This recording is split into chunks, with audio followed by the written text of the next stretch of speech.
les brasseries vendent 650 milliards de bière.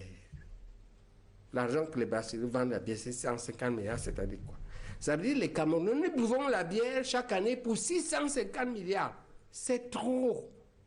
Un peuple qui s'alcoolise comme ça peut-il travailler? Il faut boire la bière. Mais c'est une affaire trop grave. 650 milliards de francs CFA dépensés annuellement dans la consommation de bière au Cameroun, un pays qui a un peu moins de 30 millions d'habitants. Les gars, c'est énorme, c'est énorme. 650 milliards, c'est à peu près 15% du budget global du pays. Et ça, ce sont que les chiffres des brasseries, hein, sachant que les brasseries ne sont pas les seuls fournisseurs de bière au Cameroun.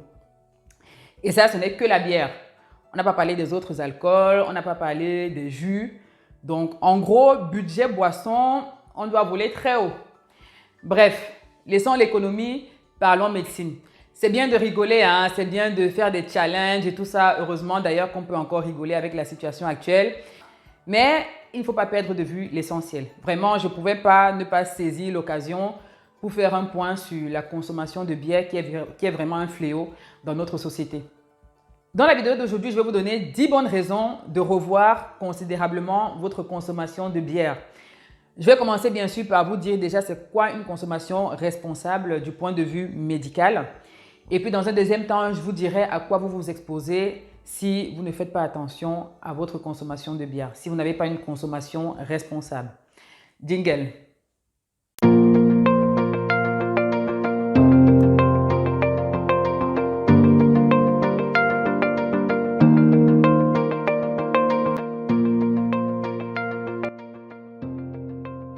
Bonjour à tous, je suis ravie de vous retrouver pour une nouvelle vidéo santé. Si tu tombes sur cette vidéo par hasard, que tu découvres la chaîne, eh bien, installe-toi confortablement parce que tu es au bon endroit si tu veux apprendre davantage sur ta santé et donc l'améliorer. Je te conseille alors de t'abonner à la chaîne en cliquant sur le bouton s'abonner qui est juste en dessous de la vidéo. Clique ensuite sur la petite cloche de notification, comme ça YouTube te préviendra chaque fois que je publierai une nouvelle vidéo. Et à ton tour, partage aussi à tes proches pour qu'ils puissent bénéficier de vidéos comme celle-ci qui vous apporteront du très bon contenu en termes de santé. Aujourd'hui, on va donc parler de la bière. Il faut savoir que lorsque vous consommez de l'alcool, quel qu'il soit, hein, que ce soit de la bière, que ce soit du vin, que ce soit du whisky, dans un verre standard de cet alcool-là, il y a 10 grammes d'alcool pur. Et sur cette base-là, l'Organisation mondiale de la santé a établi des critères d'une consommation responsable d'alcool. Ces critères-là sont, chez la femme, pas plus de 14 verres par semaine, donc c'est en moyenne 2 verres par jour, pas plus. Chez l'homme, pas plus de 21 verres par semaine, donc pas plus de 3 verres par jour. Et troisième paramètre important aussi, pour hommes comme femmes, pas plus de 4 verres par occasion. Un verre standard de bière, c'est 25 centilitres. Hein? Donc, quand on prend la bouteille, la grande bouteille de bière, en général, c'est 75 centilitres, si je ne me trompe pas. Et donc, vous comprenez que selon ces recommandations-là, un homme n'est pas censé boire plus d'une bouteille par jour et une femme n'est même pas censée terminer une bouteille. Pourtant, des tableaux comme celui-ci sont devenus monnaie courante. Il faut faire quelque chose. Alors, 2 choses importantes dans ces recommandations-là. Premièrement, il faut savoir que ces recommandations-là ne sont absolument pas un gage de bonne santé, d'absence de risque. C'est-à-dire que ce n'est pas parce que vous allez consommer 3 verres par jour ou 2 verres par jour que ça veut dire que vous n'avez aucun risque d'avoir des problèmes de santé.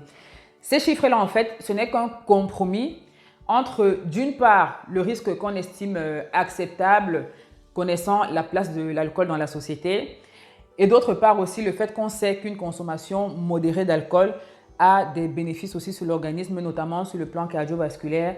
J'en avais déjà parlé dans une précédente vidéo. Donc, en fait, ces chiffres-là, vraiment, ce n'est qu'un compromis. Hein? Deuxième point important, c'est que ces chiffres-là ne sont pas absolus. Et en fonction des situations, peuvent être revus à la baisse. Si vous avez des comorbidités, si vous êtes malade, 3 verres de vin, ça peut être beaucoup pour vous. Si vous avez un emploi, par exemple un travail qui nécessite que vous soyez très attentif, 3 verres d'alcool, ça peut être beaucoup pour vous. Si vous êtes enceinte, 3 verres d'alcool, c'est beaucoup pour vous. D'ailleurs, 1 verre d'alcool, une goutte d'alcool, c'est beaucoup pour vous. Donc, vraiment, ces chiffres-là ne sont pas absolus. Hein. C'est vraiment à adapter à chaque situation. Hein. Vraiment, c'est important. N'allez pas boire vos 3 verres ou vos 2 verres de bière tous les jours en disant que je suis pépère, le docteur a dit qu'on peut boire. Hein. L'idéal, c'est de ne pas avoir une consommation régulière de bière. Mais si vous êtes déjà à 10 bières par jour, je préfère que vous descendez à 3 bières, hein, qu'on soit bien clair là-dessus. Voyons maintenant à quoi vous vous exposez si vous consommez de la bière de façon irresponsable. Premièrement, vous vous exposez au surpoids et en particulier l'obésité abdominale qu'on appelle encore l'obésité androïde. Il faut savoir que la bière est très calorique. La bière est encore plus calorique que le sucre. Plus vous apportez des calories à votre organisme, plus vous prenez du poids. Et la bière, d'autre part aussi, est riche en gaz carbonique. Et le gaz, ça détend l'estomac. Un estomac qui est détendu, ça veut dire qu'il va falloir mettre davantage de nourriture, voire de boissons, pour avoir la sensation de satiété. Et donc, c'est le serpent qui se mord la queue. Vous entrez dans un cercle vicieux. Et c'est comme ça que vous prenez du poids, et en particulier le ventre. Hein. Donc, si vous voulez éviter d'avoir un gros ventre, que vous soyez femme ou homme, ou si vous en avez déjà et que vous voulez perdre, il va falloir revoir considérablement votre quantité de bière. Deuxième risque que vous prenez en consommant beaucoup de bière, c'est les maladies cardiovasculaires. Diabète, hypertension et aussi les accidents cardiovasculaires. Hein. AVC, infarctus cardiaque, embolie pulmonaire, rupture d'anévrisme. Ça vraiment, d'une part parce que de façon indirecte, on a dit la bière, ça donne le surpoids et le surpoids, c'est un facteur de risque de maladie cardiovasculaire. Mais d'autre part aussi, trop d'alcool, ça a une toxicité directe sur notre système cardiovasculaire. Donc vraiment, trop d'alcool, ça augmente votre risque de faire des maladies cardiovasculaires. Troisièmement, la cirrhose du foie. Le foie, c'est l'organe épurateur, c'est lui qui va se charger d'éliminer l'alcool que vous consommez. Quand vous consommez en petite quantité, il fait son travail, il n'y a pas de problème. Mais quand il y a de l'alcool en trop grande quantité, eh bien, le foie subit les effets de l'alcool. Il y aura donc une inflammation chronique du foie qui va aboutir à la modification de sa structure avec notamment la formation de nodules, de fibres au niveau du foie. Et quand la structure est modifiée, eh bien, le foie il perd sa fonction. Et les conséquences sont multiples. Le foie a vraiment beaucoup de rôle dans l'organisme. Lorsqu'on vous donne par exemple des médicaments, c'est le foie qui le métabolise et qui l'élimine en partie. Donc si votre foie ne fonctionne plus, même si vous avez d'autres maladies, on va avoir vraiment du mal à vous soigner.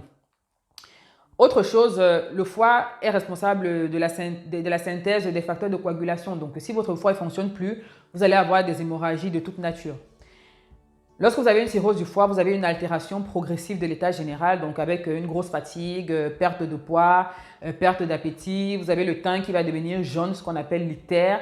Vous allez avoir des carences alimentaires. Vous allez avoir des troubles du système nerveux avec notamment des troubles de la conscience ou alors une atteinte des nerfs périphériques. Donc, il y aura des douleurs ou des paresthésies, des fourmillements, des sensations bizarres. Bref, le système nerveux est aussi atteint. Et puis, l'évolution naturelle de la cirrhose du foie se fait vers le cancer du foie. Un foie qui est cirrhotique va se transformer en cancer. Et le cancer du foie, c'est un cancer qui est de pas très bon pronostic. Donc vraiment, si vous voulez éviter cela, il va falloir vraiment revoir à la baisse votre consommation de bière. Et il faut savoir que la cirrhose, c'est irréversible. Hein? C'est-à-dire que quand vous fumez, le jour où vous avez votre crise cardiaque, après, voilà, vous vous dites, bon, j'arrête de fumer et puis vous réduisez votre risque. À partir du moment où la fibrose, la cirrhose est installée, eh bien, on ne peut plus faire marche arrière. Donc, réfléchissez vraiment. Une autre conséquence aussi que j'ai oublié de la cirrhose, c'est que lorsque vous avez une cirrhose évoluée, vous allez accumuler de l'eau dans le ventre, ce qu'on appelle l'acide. Et pour éliminer ces acides-là, il va falloir qu'on vous fasse des ponctions régulièrement. Donc, vous voyez, c'est vraiment un chemin très compliqué dans lequel vous vous lancez. Donc, vraiment, faites attention, pensez-y.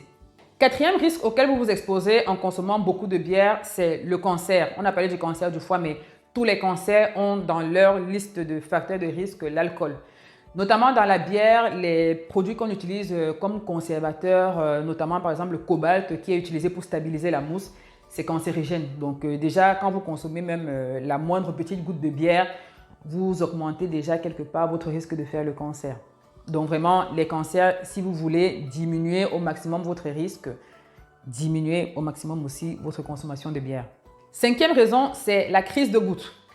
La crise de goutte est due à un excès d'acide urique dans le sang et l'acide urique, c'est le produit de la dégradation des purines.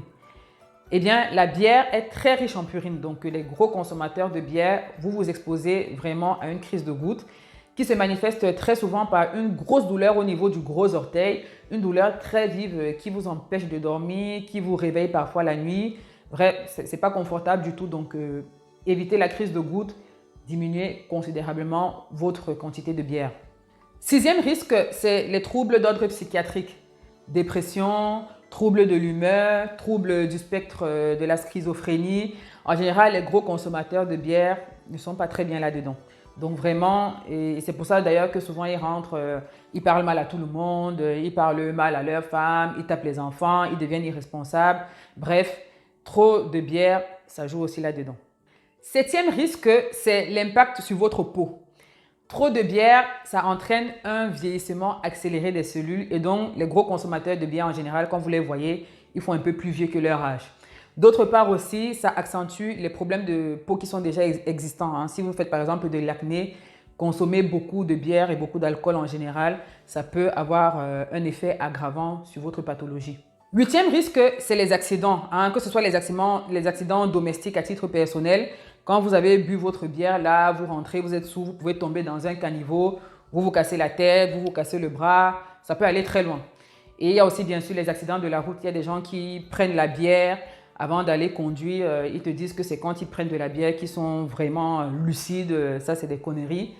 Pas de bière avant d'aller conduire parce que l'alcool, c'est une des principales causes d'accidents. On accuse les routes, etc. Mais conduire sous l'emprise de l'alcool, vraiment, c'est inadmissible. Neuvième risque, très grave aussi, c'est l'addiction. À partir du moment où vous devenez addict à l'alcool, comme à toute autre substance, vraiment, c'est la catastrophe. Il n'y a pas que l'addiction aux substances illicites, aux drogues. Beaucoup de personnes sont addictes à la bière sans le savoir. Sachez qu'à partir du moment où vous ne pouvez pas vous passer de bière, vous ne pouvez pas faire un jour sans la bière, vous êtes addict. Cherchez pas, vous êtes addict. Et ça, c'est très dangereux parce qu'il y a beaucoup de gens qui se sont retrouvés dans la pauvreté. Ça, c'était le 10e risque, justement, à cause de la bière. Parce que soit tous leurs économies partent dans la bière, ou alors, du fait de leur addiction, ils ne peuvent plus travailler. Donc, ils ont perdu leur travail, ils se retrouvent dans la pauvreté. D'autres aussi se lancent dans la bière parce qu'ils estiment qu'ils sont pauvres, ils n'ont pas de travail, etc. Donc, ils n'ont rien d'autre à faire que de se retrouver dans les bars pour consommer. À cela, j'aimerais vous inviter à un petit exercice. Prenez une feuille avec un stylo.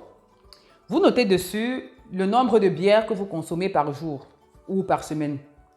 Vous le multipliez par le nombre de jours ou par semaine en fonction de ce par quoi vous avez commencé. Nombre de jours qu'il y a dans l'année. Et maintenant, vous multipliez ce chiffre-là par le prix de la bouteille. Vous notez le montant, vous entourez le montant. Est-ce qu'avec ce montant-là, vous ne pouvez pas lancer un business qui va vous permettre de sortir de votre pauvreté, Réfléchissez bien. Parce que la pauvreté, elle n'est pas que financière. La pauvreté, il y a aussi la pauvreté d'esprit. Il y a beaucoup de gens qui, tous les jours, sont dans les bars parce qu'ils n'ont pas de travail, ils n'ont rien à faire. Et pourtant, tout cet argent-là qu'ils partent dépenser dans les bars peuvent servir à leur faire sortir de leur situation. Donc, vraiment, réfléchissez-en. Une fois de plus, je ne vous dis pas de ne pas consommer de bière. Moi, en général, vous allez voir dans mes vidéos, je n'interdis rien. Mais le tout, vraiment, c'est la modération. J'espère qu'avec cette vidéo, vous allez considérablement revoir votre consommation de bière. Et puis, je vous invite bien sûr à partager autour de vous. Vous avez certainement quelqu'un dans votre entourage qui est dépassé par la bière. Je vous invite à partager cela. À votre santé.